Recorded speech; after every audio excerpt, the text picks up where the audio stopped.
Good evening. अभी थोड़ी देर पहले जेपीएससी ने सीडीपीओ का नोटिफिकेशन जारी किया है, जिसमें जो है पीटी मेंस और इंटरव्यू का उसने शेड्यूल बदलाया है। अब देखिए इस शेड्यूल में अगर देखें तो एक चौंकाने वाली बात जो दिखती है वो ये दिखती है कि एग्जाम जो है एक एक महीने के गैप पे है। यानी पीटी जून में, मेन एग्जाम जो है जुलाई में, और अगस्त के लास्ट में चले जाएं तो हमारे पास इंटरव्यू दिखता है। ये थोड़ा सा चौंकाने वाला है, सरप्राइजिंग तरह से है। ठीक है, लेकिन यहाँ पे स्टूडेंट भी तीन तरह के हैं और नंबर ऑफ स्टूडेंट्स में अपेयर भी बहुत ज्यादा नहीं हुए, जो एक संभावित बता रहे हैं कि लगभग जो है 50,000 के आसपास स्टूडेंट्स हैं जो इसमें अपेयर हुए हैं। ठीक, क्योंकि 27-28 सौ पहले ही थे, अब कुछ इधर जो बचे हुए वो अप्लाई करेंगे। तीन तरह के स्टूडेंट्स हैं वो कौन जो एग्जाम दे रहे हैं यहाँ पे। पहले स्टूडेंट्स वो हैं जो सिर्फ फ्रेश कैंडिडेट हैं जो सीडीपीओ का ही एग्जाम दे रहे हैं।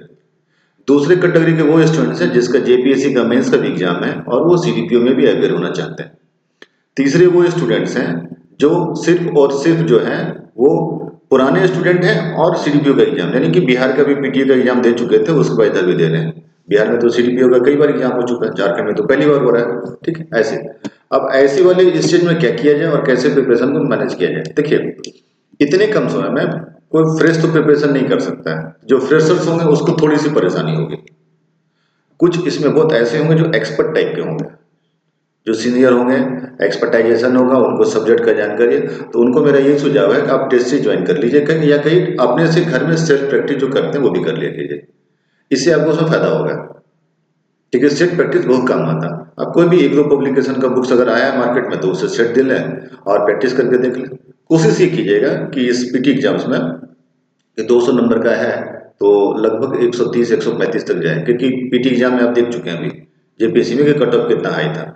कैटेगरी वाले भी हैं तो भी आप टारगेट ये रखिएगा कि आपका कैटेगरी जो होना चाहिए, कट ऑफ जो होना चाहिए वो जनरल के आसपास होना चाहिए। अभी तत्काल प्रिपरेशन करते समय इस बात को ध्यान में रखिएगा। ये अलग बात है कि बाद में आपको कैटेगरी का लाभ मिले और हो सकता है लाभ ना भी मिले। आप अभी पीटी का रिजल्ट देख चुके हैं, उसमें रिजल्ट कितना सरप्राइजिंग आया हुआ है। ठीक है, 70% का टारगेट जरूर बना के रखिएगा क्योंकि इससे ज्यादा कट ऑफ एग्जाम में नहीं जाता है। अभी पीटी का सारा एक्सपीरियंस आप लोग के पास होगा। ठीक, तो सेट प्रैक्टिस ज्यादा से ज्यादा कीजिए, ये आपके काम का चीज होगा। दूसरा, सेट के साथ साथ अगर हो सके और अगर आपको लगता है कि आप उसका बैकग्राउंड वाले हैं तो आप अपना थोड़ा मेंस का प्रिपरेशन थोड़ा सा कर लें, क्योंकि एग्जाम में सिर्फ एक महीने का गैप दिया जा रहा है तो फिर पॉसिबल नहीं है आपके लिए। ये तो उनके लिए है जो फ्रेश कैंडिडेट है।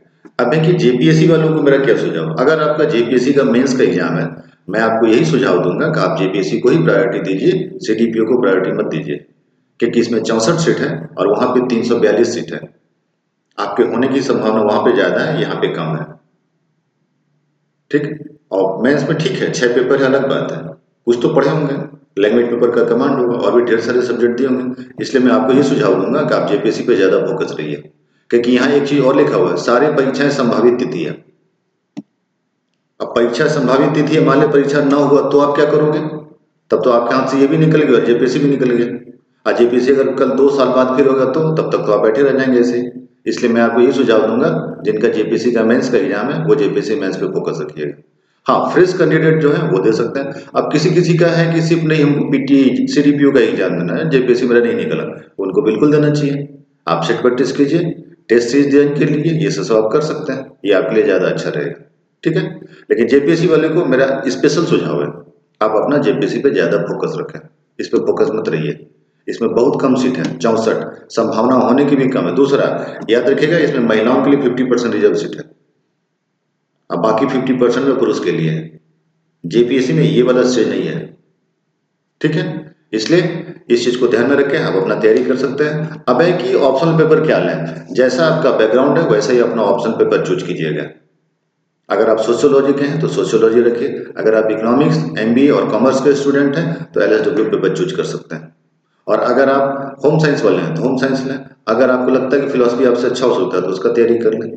अब है कि कोई हिस्ट्री वाला स्टूडेंट है तो वो क्या लेगा, वो पहले अपना इंटरेस्ट देखे, उसको किस सब्जेक्ट में ज्यादा इंटरेस्ट है। जिस सब्जेक्ट में इंटरेस्ट है वो लेने का प्रयास करें, और फिर भी नहीं होता है तो जिस सब्जेक्ट का गाइड आपको या टीचर आपको अच्छा मिल जाए उस सब्जेक्ट को लेने का प्रयास कीजिएगा। ठीक है, कभी कभी एक्सपर्ट टीचर अगर मिल जाता है तो जो प्रिपरेशन आप 2 महीने में कीजिएगा वो प्रिपरेशन जो है 1 महीने में हो जाता है। ऐसे भी कई जगह होते हैं। ठीक है, तो यही 2-3 रणनीति थी, इसी को ध्यान में रख करके आप प्रिपरेशन कीजिए। और जल्द 4 जून के बाद फॉरेस्ट सर्विसेज उसकी वैकेंसी आने वाली है, सीजीएल की भी एग्जाम होने वाली है जुलाई में, उसको भी जो स्टूडेंट हैं वो ध्यान में रखिएगा। कुछ स्टूडेंट ऐसे हैं जो लेक्चरशिप का तैयारी कर रहे हैं, 4 जून के बाद सारी वैकेंसी आने वाली है, ऐसे धीरे धीरे सरप्राइज। और यहाँ याद रहे, किसी भी एग्जाम में 3 महीने 4 महीने का गैप नहीं मिलेगा। आप मान के चलिएगा आपको गैप 1 से 1.5 महीने 2 महीने का ही गैप मिलेगा। तो प्रिपरेशन आप अभी से करते रहिए एग्जाम्स को लेकर के, ठीक है। आप सभी को शुभकामनाएं हो। और अगर आप कोई ऐसे स्टूडेंट्स हैं जो सीडीपीओ का टेस्ट सीरीज ज्वाइन करना चाहते हैं तो स्क्रीन पे नंबर दिया हुआ, आप कांटेक्ट कीजिएगा। अगर 25-30 स्टूडेंट हो जाएंगे तो मैं टेस्ट सीरीज करा दूंगा आप लोग के लिए, ठीक है। ओके, गुड डे, जय हिंद।